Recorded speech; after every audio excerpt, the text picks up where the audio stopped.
Buenos días, muchas gracias por estar aquí a todos. Muchas gracias Adriana, muchas gracias Alberto Madrid por estar en esta actividad hoy día recordando a Roser Bru, su imagen grabada.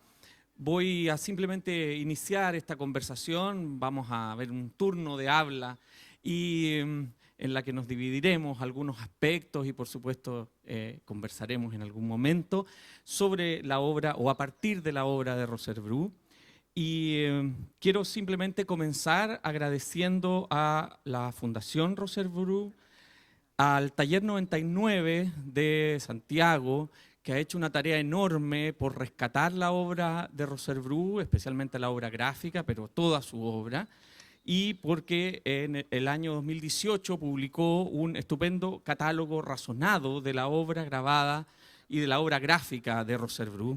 Y por lo tanto siempre es importante reconocer, y yo creo que en parte lo que nosotros vamos a mostrar hoy día es cómo la obra de los artistas es la que pone en práctica una de las tecnologías más antiguas que el ser humano descubrió, y que es la tecnología de la amistad. Sin eso no es posible nada de lo que vamos a ver hoy día aquí, así como tampoco el hecho de que Puerto Ideas exista. Y que una cosa muy hermosa de poder volver hoy día. Así que reconozco en esta instancia el trabajo del Taller 99 a cargo de Isabel Caguas y Rafael Munita, que hicieron este enorme trabajo de recopilación de la obra grabada de Roser Bru, y que por supuesto este libro se vende en las plataformas y en las librerías de Santiago y todo el país. ¿Ya? También agradecer al Museo del Grabado Universitario del Grabado, perdón, que dirige Alberto Madrid, y que hicieron un esfuerzo también por tener una exposición que se puede visitar. Ahí Alberto después nos contará más en particular la dirección. El museo queda en la calle Lautaro Rosa. Y vamos a comenzar por una imagen que tienen ahí, ¿no? Donde aparece un grupo de personas y que entre esas personas está Roser Bru. Le doy la palabra a Alberto. Muchas gracias. Hola, buenos días. Gracias por estar acá acompañándonos. Reiterar lo que acaba de señalar Pablo, quienes nos convocan y estamos es desde el afecto, la amistad, que aprendimos entrañablemente que era una virtud que tenía Roser. Es por lo menos la impresión que yo tengo grabada a lo largo de los años, como la fui conociendo, esa espontaneidad, esa calidez que transmitía, y eso es sumamente importante a propósito de los tiempos de incertidumbre que hemos vivido en este tiempo. Es bueno recuperar esos afectos. Me pareció interesante, y más bien va a ser un relato a modo de pie de página. Posteriormente Pablo se va a concentrar en ese catálogo y darle un contexto. La imagen en proyección es una fotografía de Bob Borovich del año 1962 en el jardín, en el patio de la Casa de la Hormiguita, Delia del Carril, que hoy la reina también, y qué bueno que se haya recuperado, es un museo. Un árbol se suele asociar, ¿no es cierto?, y se usa como elemento de genealogía y nos permite armar una cronología y genealogía del grabado chileno. En este caso, específicamente, un capítulo importante de esa historia del grabado chileno es el taller 99 que dirigió Nemesio Antúnez, y al día de hoy se mantiene esa tradición y esa memoria. En esta fotografía hay importantes filiaciones que se mantienen a través del tiempo respecto a la historia del grabado. En ellas se encuentran Magdalena Lozano, Natacha Moreno, Emilio Elena, Jaime Cruz, Carlota Godoy, Carmen García, Santos Chávez, Eduardo Vilche, Delia del Carril, Mireya Lorenas, Rufina Mendiute, Simón Chamberlain, Lea Kleiner, Dianora Duchensky, Florencia Mesti, Luz Donoso, Roser Bru, Pedro Millar. Podríamos decir que es el álbum familiar de un capítulo, como dije anteriormente, del grabado chileno, y sirve como el primer homenaje a acercarnos a Roser, porque como verán en la conversación, Roser no solamente fue una grabadora, sino que también pintó, dibujó, acuarelista, y parte de eso es lo que yo voy a concentrarme. Decía entonces que, y también a modo de homenaje en estos tiempos, que falleció recientemente Emilio Elena, que se encuentra precisamente a mi mano derecha, acá en el costado, muy formal, con corbata y las manos atrás. Emilio Elena es un personaje sumamente importante respecto también de la historia del grabado, porque junto a Nemesio Antúnez inició las Bienales Americanas del Grabado, de 1963 hasta 1970. Fue un espacio importante de difusión, de conocimiento del grabado, y por ello partir desde este costado y situarlo en la historia. También tenemos a tres personajes que son importantes: Jaime Cruz, Eduardo Vilche y Pedro Millar, que se forman en el taller 99 y posteriormente van a continuar la enseñanza del grabado en la Pontificia Universidad Católica de Chile. Hasta el día de hoy está vivo Eduardo Vilches, Jaime Cruz. Hay en este momento toda una revalorización de la obra de Eduardo Vilche. Se ha estado a través de un ex alumno del, Jorge Padilla. Por esta semana se va a dar una segunda versión de un video donde registra precisamente la enseñanza de Eduardo Vilche. También, por cierto, está Santos Chávez, que es importante en la tradición del grabado, que posterior al 73 se exilió en Alemania, volvió después durante la transición, y en atención al tiempo, por cierto, volver sobre tres mujeres que fueron sumamente importantes en sostener precisamente la historia del taller. Hoy hemos incorporado en nuestra nueva política de inclusividad, si bien hace tiempo, y en eso Adriana hizo un aporte significativo, de introducir la mirada, la lectura del género, porque muchas veces las mujeres quedan invisibilizadas en la historia del arte. Y en el caso del taller 99, precisamente quien le dan continuidad, persistencia, son las mujeres. Y me refiero al caso de Dianora Duchensky, que en ausencia de Nemesio Antúnez, ella fue la responsable de la enseñanza, de darle historia. Y otra mujer sumamente importante y que felizmente ha sido recuperada en el último tiempo es Luz Donoso.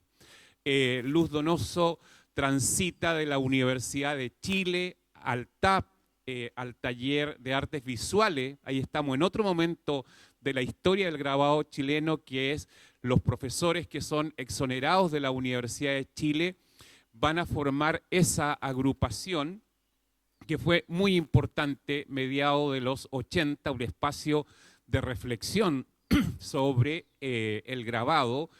En muchas ocasiones ahí se realizó conversaciones, reflexiones. Y por cierto, para dejar paso a quienes me acompañan, volver sobre el caso de Roser, sobre uno de los correlatos de su obra y que nos convoca, que es esa relación grabado-memoria, ¿ya? Porque precisamente el acto de grabar es producir una incisión sobre una superficie. Seguramente después lo va a explicar Pablo, y según el tipo de superficie es la técnica, ¿no es cierto? pero acá es importante retener ese juego, esa suerte de campo semántico, grabar, huella, incisión.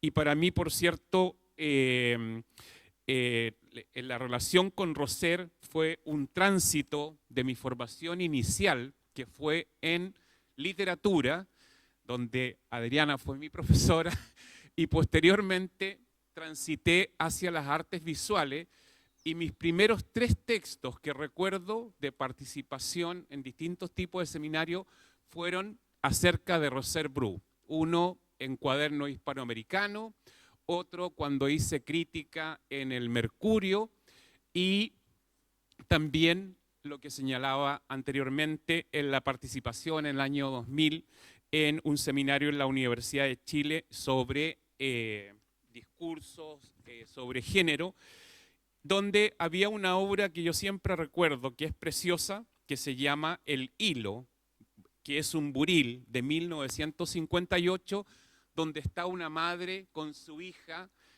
la hija tiene la madeja y la madre está haciendo el ovillo, y en ese sentido, un juego de palabras, lo que uno hace cuando escribe precisamente es eso, ¿ah? Tramar sentidos. Eso, muchas gracias.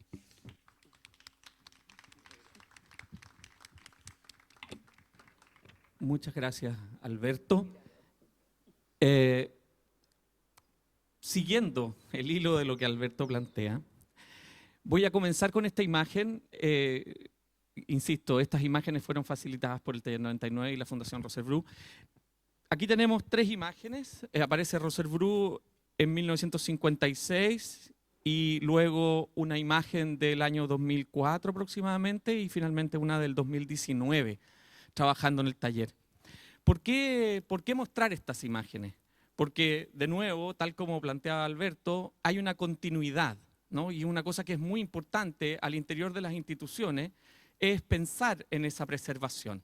Esa preservación no se da ni por estatutos ni por financiamiento, se da porque hay personas que las realizan, que las impulsan, que ponen su sangre para que eso ocurra y su vida.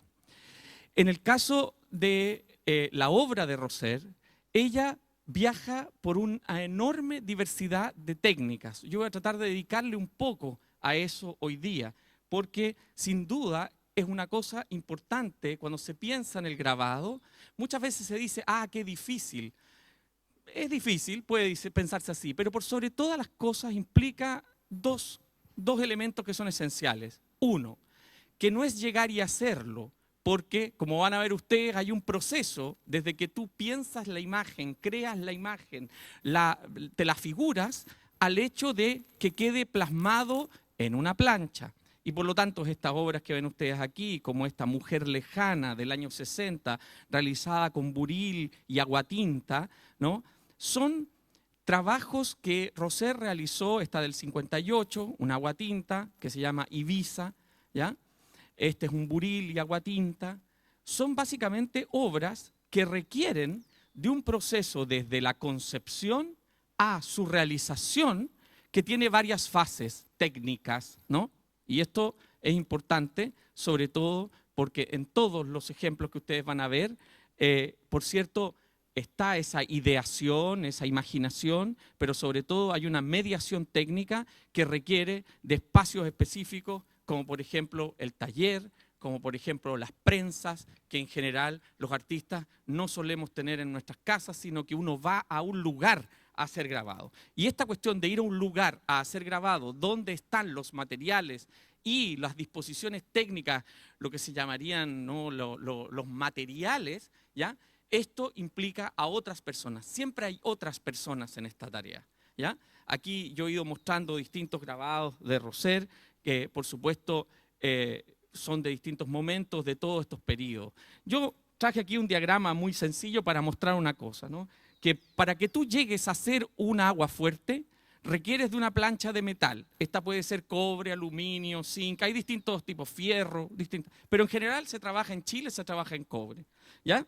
Hay que pasarla por un proceso de barniz para que pueda ser, digamos, protegido uno de los lados de la plancha, y sobre la otra se dibuja. Si va a ser acuatinta, tiene que pasar por este cajón donde la resina de P de Castilla tiene que volar en el aire para caer en una superficie atómica, digamos, que va a producir los grises que van a permitir las distintas variaciones de graduación de los negros, que son tan importantes en las artes gráficas. Y luego de eso, tú puedes dibujar, rayar sobre la cera y va al ácido, ¿no? Y en ese proceso, insisto, tiene que ver con una serie de materiales, de cosas que no es pintar, no es como uno se imagina pintar o dibujar.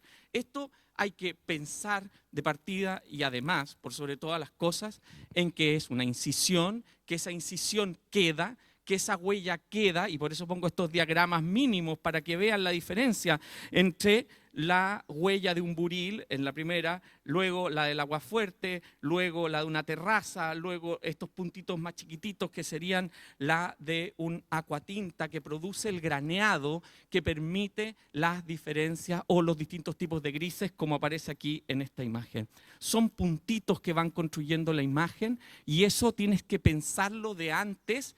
Y con una cosa muy importante, y por eso está esta imagen aquí, la tienes que pensar al revés, porque va a salir para el otro lado, ¿ok? Entonces, lo importante de esto es que, como dice la propia Roser, hay que tener claro lo que uno va a hacer. Al final les voy a mostrar una imagen donde ella dice exactamente eso. Esa claridad, por lo tanto, implica que uno tiene que pensar muy bien, ¿no? Pensar lo que va a hacer, porque así va a quedar.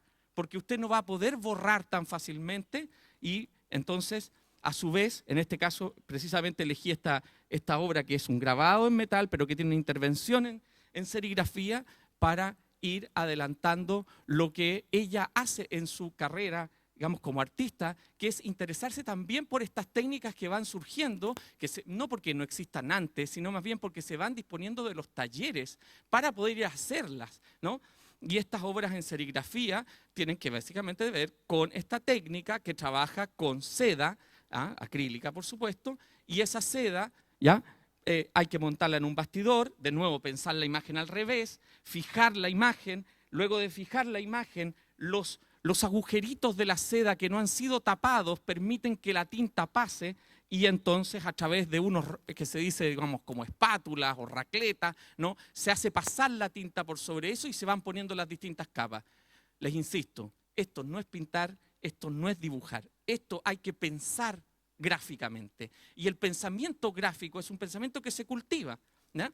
Y Roser hizo esa especie de proceso mental de traducir, porque es una especie de traducción, y esto para mí es muy importante, de traducir su obra pictórica o gráfica en el sentido del dibujo al grabado. También ella inmediatamente se dio cuenta que esto le facilitaba la reproducción de las obras y por lo tanto permite un mayor acceso porque no tienes una sola copia de un dibujo, sino que tienes varias copias que son, entre comillas, iguales. Ella en general intervenía también en las imágenes, lo que hace que, por supuesto, sean distintas unas de otras. Pero lo que a mí me parece fundamental es que en todo este recorrido, que después voy a volver a él, pero quiero mostrarles una cosa en particular. Aquí están las litografías que ella también realizó, de nuevo, planchas, piedras litográficas que son de caliza, piedra caliza gruesa que pesan 20 kilos cada piedra. No lo puede hacer uno solo, o sea, lo puedes hacer solo, pero obviamente que es mejor que alguien te ayude. Donde hay una prensa, donde los rodillos, donde conseguir los distintos tipos de grises no es una cosa evidente, hay que preparar para saber cómo está graduado el ácido y qué tono de gris va a dar. ¿Me entiendes? O sea, lo que me interesa también con esto es romper una cosa que le ha hecho un daño tremendo al arte latinoamericano, que son las ideas que vienen del romanticismo, de que los artistas se expresan y que las cosas les salen de la guata. No, aquí hay un proceso, hay un pensamiento gráfico que para poder realizarse tiene que pensarse antes. Esa es su dificultad y al mismo tiempo esa es la implicancia de que necesitas a otros que te ayuden, pero que te ayuden en el buen sentido del término, ¿no? Para hacer más fácil la obra. Y aquí les quiero mostrar una imagen. Aquí está el taller 99, en el año 1956 aproximadamente, en el taller cuando quedaba en Guardia Vieja 99, que es de ahí donde viene el nombre que Nemesio le pone al taller, porque es el nombre de la calle, a la manera en cómo el maestro de Nemesio Antunes, que fue Hayter, París le puso el nombre del taller al número de la casa, ¿ya? Y entonces esa tradición es imitada. Y si ustedes ven, es lo más parecido a una mesa donde se come, a una mesa donde se comparte, ¿no? Están los distintos artistas trabajando y por otra razón muy importante, se comparten las herramientas, porque las herramientas son costosas, difíciles de que lleguen a Chile y por lo tanto toda esa articulación alrededor de la prensa, alrededor de la mesa, alrededor de los materiales, alrededor de las herramientas, va produciendo esa maravilla que es, digamos, el proceso colectivo. No de obras colectivas en el sentido de que muchos lo hacen en una sola obra, sino que muchos comparten ese espacio para producir cada uno su obra, ¿no? Esto es muy importante porque hoy día, cuando escuchamos discursos sobre colaboración, sobre interdisciplina, cuando escuchamos que resulta que la gente ha descubierto la innovación y la creatividad en los ámbitos más increíbles de la experiencia del conocimiento, los artistas podemos decir que nosotros venimos en esto aproximadamente hace 14.000 años, ¿no? Y eso es una cuestión que no es menor. Rosser tiene esa intuición. Rosser dice, el año 2011, cuando se va a inaugurar un tríptico para la nueva casa del Taller 99, que queda en la calle Sañartu, en Santiago, escribe lo siguiente: hacer grabado es una urgencia. Siempre necesitas tener las ideas claras para emprender las planchas vírgenes. Y desde allí hay guerrillas, borraduras y, como decía Delia del Carril, comillas, los negros más negros, los blancos más blancos y entre medio los infinitos grises y las texturas. Ese es el texto que escribe Rosser el 2011, ¿ok? Con 85 años aproximadamente. Así que esto quería mostrarles un poco para que tengan también una idea del itinerario que Rosser nos ofrece retrospectivamente, porque esto también es muy importante ese dicho. Estos son artistas que vienen de un mundo donde no existe la noción de proyecto hacia el futuro. El proyecto es el pasado. Y hoy día lo que hacemos aquí, al mirar su obra, es ver cómo se cumple ese proyecto en la fusión de esas distintas personas que ella fue. Porque por supuesto hubo diferencias, matices, ustedes lo pueden ver, ¿no? Hay cosas más figurativas, menos figurativas, más abstractas, menos abstractas, más llevadas al color o a distintas técnicas. Pero ella seguía siendo esa persona que, siendo muy joven, como artista, se fue acercando a estas técnicas que por supuesto implican una cuestión que es distinta a la de la pintura o del dibujo en el taller más individual. Es también llevar esta producción, este proceso creativo a un espacio colectivo de colaboración. Eso tenía para contarles hoy día. Gracias.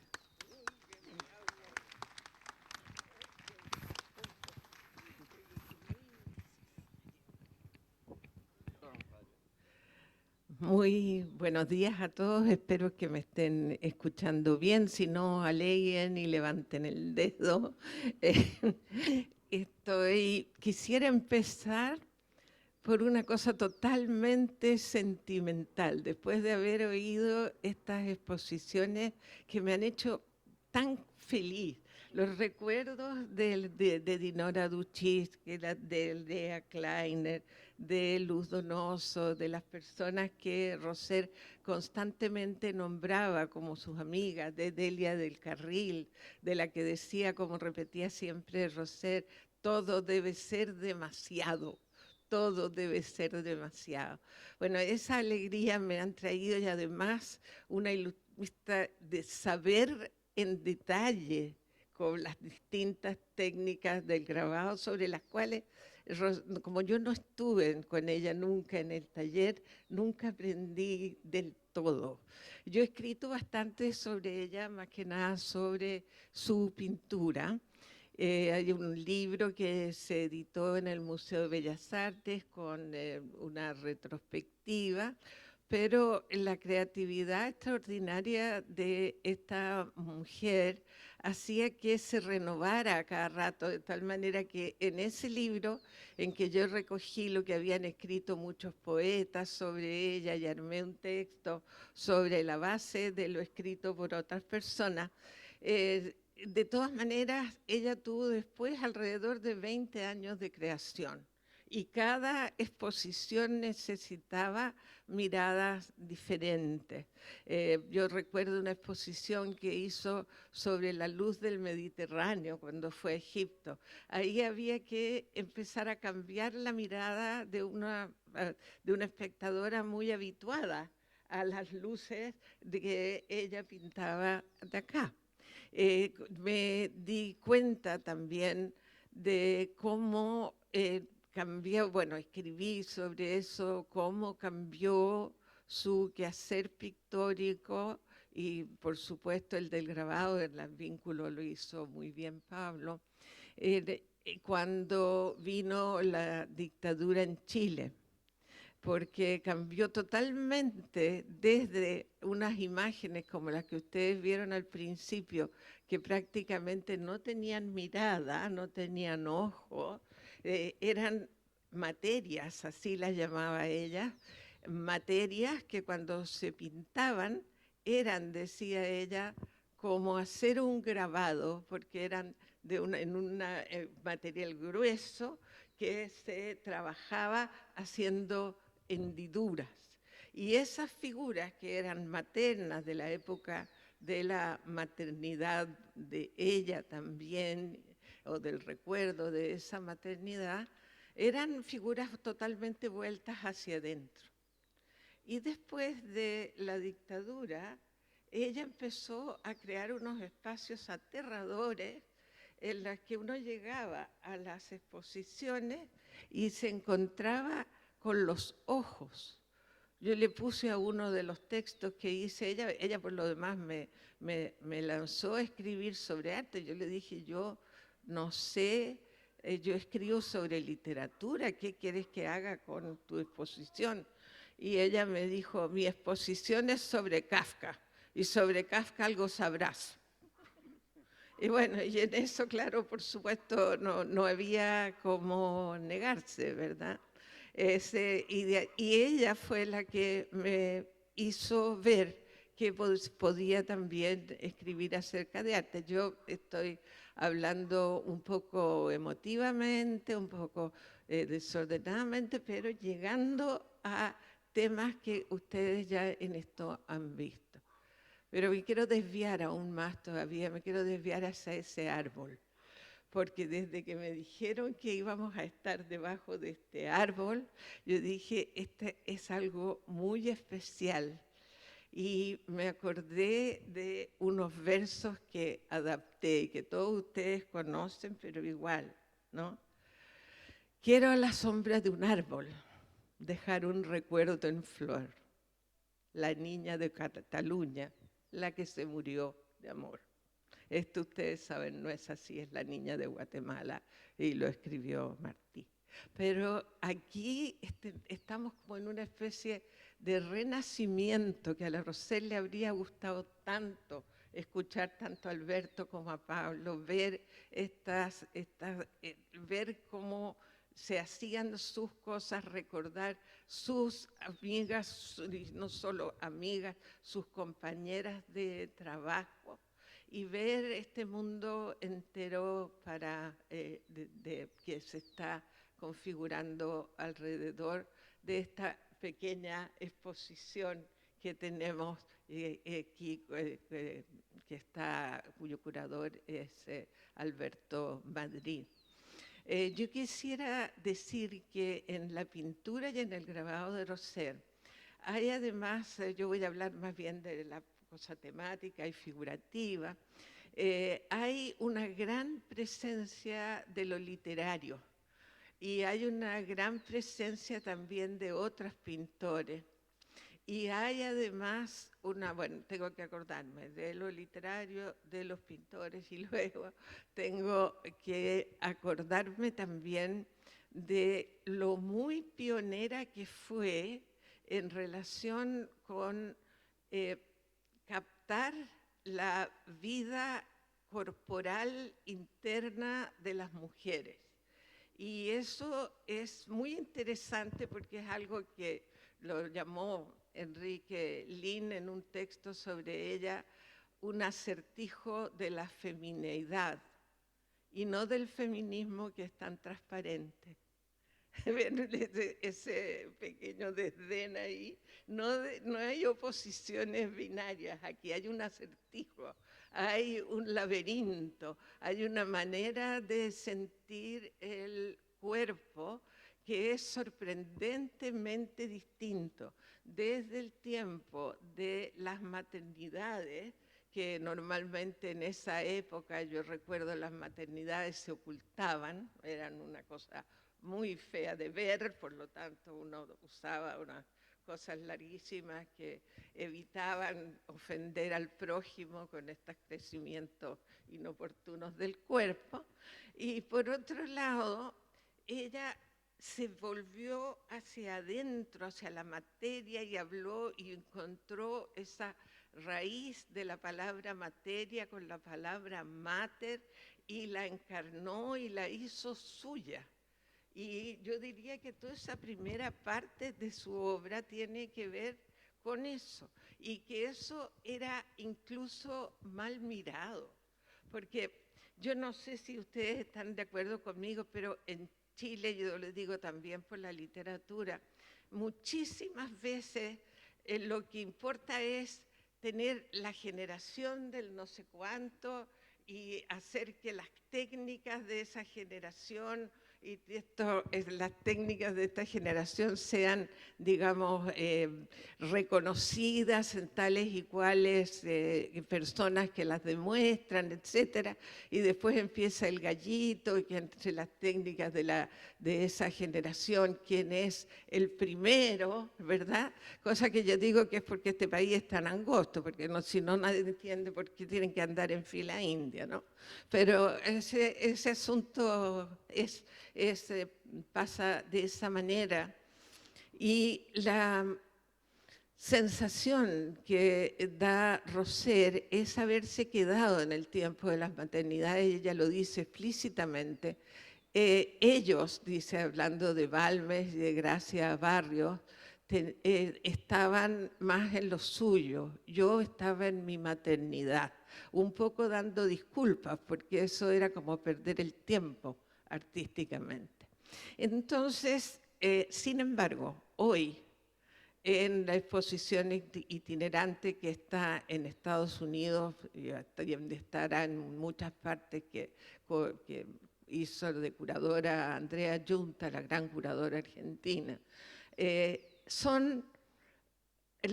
lo que interesa es precisamente esas tempranas experiencias de lo que luego sería explorado por muchas otras artistas mujeres. Entonces, en ese sentido, ella, creyendo irse hacia atrás, se iba hacia adelante. Y yo creo que eso es porque hay una cosa muy profunda que apunta hacia los lugares que no apunta la moda a lo mejor, pero que son finalmente los lugares que permanecen. Y yo decía que teníamos que acordarnos también de cuánto le interesaron los escritores, cómo los pintó, porque los pintó muchísimas veces. Y la idea de memoria en Roser Bru es una idea de las reiteraciones. Casi yo una vez conversando con ella le decía, es como si algo te duele en la boca y uno no puede dejar de tocárselo, y de tocarlo una vez, y de tocarlo otra vez, y de tocarlo otra vez, y como que ninguna. Entonces, acercarse, por ejemplo, a la historia de Kafka, pero no una vez, sino que muchísimas veces, en muchísimas variantes, tratando de construir esta cosa como fluida que tiene la memoria, que cada elección es una fijación y que la memoria no soporta las fijaciones. Hay algo ahí también muy profundo y muy interesante en su trabajo con las caras de los escritores. Y por último, yo tuve una experiencia muy linda que creo que no la he compartido de esta manera con nadie en relación con Rosser. Fue cuando por un viaje de trabajo estuve en México y me tocó la gran exposición en el Palacio de Bellas Artes de Frida Kahlo. Yo le traje a ella el libro de Frida Kahlo con los estudios y todo eso, y ella alucinó y estuvo años pensando a Frida Kahlo, pensándola pictóricamente. Tenemos muchos grabados, tenemos muchas pinturas, porque hay una especie de obsesión, como decía, de la memoria repetitiva. Y ese asunto de darle a la memoria, bueno, por otro lado, tantas otras cosas, ¿no? No sé si ustedes recuerdan unas exposiciones que hizo en Bellavista, que casi todas las estatuas eran estatuas y eran cariátides. Yo tengo una en mi casa y me la regaló porque me dijo, ustedes son mujeres que llevan mucho peso. Entonces, todo eso era más o menos lo que yo les quería contar en otro tono, pero en el tono de la amistad, en este tono. Esta cosita verde que yo llevo colgada casi siempre, esta cosita de jade, me la regaló. Gracias. Muchas gracias, Adriana. Muchas gracias, Adriana. Alberto, si quieres, por supuesto, tenemos unos minutos para... Ahí está. Siguiendo en el tono de Adriana, efectivamente uno aprendió a mirar con Rosser. Cuando digo aprendió a mirar, es que aprendió a fijarse en cosas que normalmente uno no ve. Y en esas cosas que no ve, a mí siempre lo que señalaba Adriana me impresionó el trato que tenía con la literatura, que eran especialmente una fijación con las biografías violentadas, ¿no es cierto? El caso de Kafka, el caso de Miguel Hernández, de la misma Mistral, Virginia Woolf. Y en ese sentido, para una persona que venía de la literatura, que es otro modo de leer, otro modo de mirar, transitar a la imagen fue sumamente importante esa dimensión, pero sobre todo como decía también Adriana, que es esa memoria hilada, que es el hilo tempore, cómo se va conectando, no necesariamente leer de modo lineal, sino que ir superponiendo caligrafías.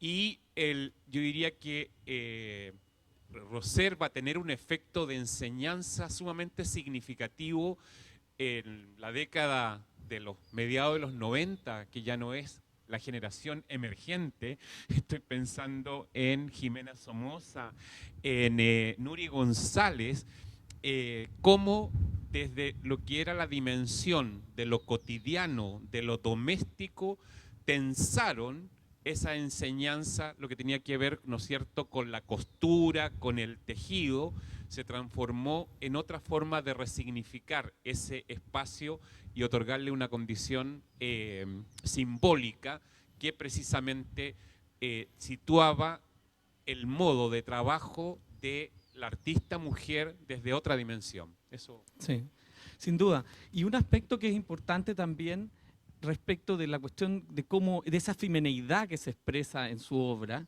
desde mi experiencia, una de las cosas más lindas que me tocó conversar con ella fue a propósito de su retrospectiva del año 92 en el Museo Nacional de Bellas Artes. Me encuentro con ella en la calle y nos abrazamos, ella siempre era muy cariñosa. uno era una especie de, imagínense, tenemos 50 años de diferencia y siempre fue muy gentil, ¿no? Y yo le pregunto, Roser, ¿cómo juntaste toda esta obra? Me queda mirando y me dice, mira, te van a decir que tienes que cambiar. No le hagas caso. Tú sigue haciendo lo tuyo, ¿no? Me dice, vas a entrar a la exposición, porque yo no había entrado todavía, y te va a parecer que todo es similar. Pero eso dice mucho, ¿no? ¿Y eso qué estaba diciendo? ¿Qué estaba rompiendo? Estaba rompiendo con el principio que se había instalado, especialmente a comienzos del siglo XX en el arte, respecto de la cuestión masculina, de la irrupción del genio, en una resignificación del romanticismo de nuevo, ¿no? De que, principalmente en figuras como Picasso, ¿no? Es decir, ser muchas veces muchos sujetos distintos y pintar muchas cosas distintas y ser siempre mejor y vender siempre más caro. Bueno, eso estaba hablando Roser cuando me dijo, tú sigue haciendo lo que tienes que hacer.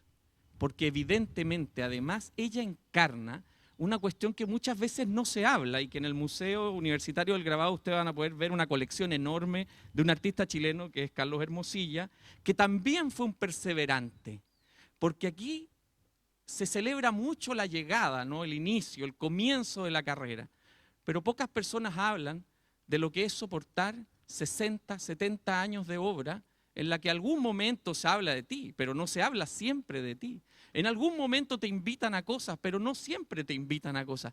Y esa larga meseta que es continuar con el proceso de creación, aunque no siempre sea para una exposición, no siempre sea para un libro, no siempre sea para un proyecto, esa palabra que les mencionaba antes, ¿no? Sino que seguir en esta especie de trabajo que no es solo malestar, que es muy importante, porque la gente no te dice esas cosas como que Van Gogh nunca vendió un cuadro y cosas así para decirte, oye, date con una piedra en el pecho. No, sino que tiene que ver también con el disfrute, con el deseo y con esa reiteración de la que hablaba Adriana y Alberto. Perseverar, continuar, volver a esas imágenes, volver a esos motivos, ¿no? Las personas a veces dicen, ah, sí, Roser Bru, que pintaba sandía. Sí, pero pintaba muchas otras cosas más, muchas de las cuales las repite, porque no hay que ser un genio para basar en eso la raíz de la genialidad, en el cambio, sino que también en la reiteración, porque si no, habría que dejar de pintar, habría que dejar de grabar, porque ya hiciste lo que tenías que hacer y no consiste en eso. Aquí también, en estos grabados, lo que hay es una temporalidad que esa es la gracia, porque por supuesto hoy día, con las técnicas de hoy, uno podría hacer todo esto en un computador, pero la gracia es el tiempo de la vida al interior del taller, por ejemplo. Que tienes que esperar que la plancha pase por el ácido, que la plancha se entinte o la entinten otros y te ayuden. Entonces todo ese juego tiene que ver con pasar el tiempo, con una forma de temporalidad, ¿no? Que es muy relevante respecto del taller. Adriana, por favor, antes que cerremos.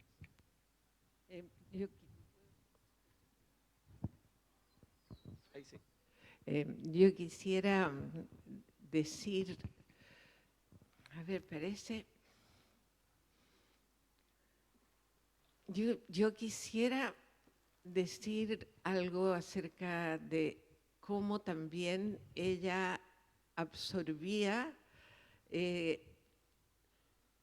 técnicas o procedimientos o escuelas o incluso lemas, slogans que salían por allí, y también los aplicaba, ¿no? Porque yo recuerdo que estas maternidades primeras tenían que ver con la influencia de Tapies acá. Totalmente. Y después yo recuerdo que solemnemente se declaró que la pintura había muerto, que la pintura no tenía ningún destino y que quienes hacían pintura eran pasatistas, reminiscentes y sentimentales. Jamás voy a olvidar esas tres palabras, pasatistas, reminiscentes y sentimentales. Las dijo Carlos Lepre, que en paz descanse. Y resulta que Roser empezó a poner pequeñas fotografías y hacer de esas fotografías también un punto de partida, pero para un proceso de lo que ella tenía que hacer, como en la anécdota que recuerda, papá. Claro. O sea, ella podía tomar una idea o un slogan de otro y hacer lo que ella tenía que hacer. Era esa obstinación y al mismo tiempo esa inteligencia. A mí también quería recoger algo que tú dijiste porque me llegó muy al corazón a mí. Ella también a mí me enseñó a mirar. Ella me enseñó a distinguir. Y yo recuerdo que tuvimos la gran suerte de ir con Lea Kleiner, con ella, con Montserrat Palmer, con Jimena Aranda, las 5, a visitar Portugal. Y en ese viaje yo nunca he visto nada más interesante que juntarse las 5 después de haber visto las mismas cosas y de haber visto todas cosas diferentes, porque había en cada una distinta manera de mirar. Y la de Roser es una manera riquísima que a ti te la enseñó y a mí me la enseñó sin duda alguna. Eso es todo. Bien. Alberto, ¿puedes dar información respecto a la visita al museo? Porque es importante para que los amigos...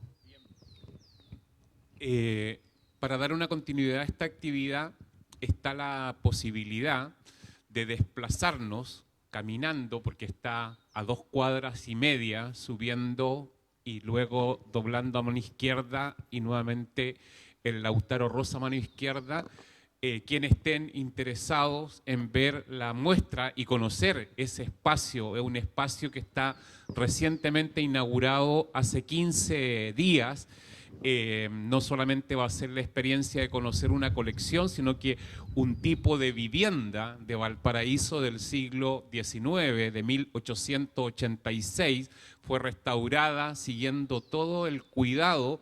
Entonces, además es un espacio, lo que contiene ese espacio, y como el alcance que hizo Pablo no es menor, creo que como universidad, la Universidad de Playa Ancha, nos sentimos muy felices de haber cumplido con un legado que en el año, fíjense los tiempos que cuesta hacer las cosas a veces en el país, en el año 1992, Carlos Hermosilla le donó a la universidad 6.000 grabados de él y a quienes formó, y todo eso fue siguiendo las diferentes etapas de concebir el proyecto hasta materializarlo.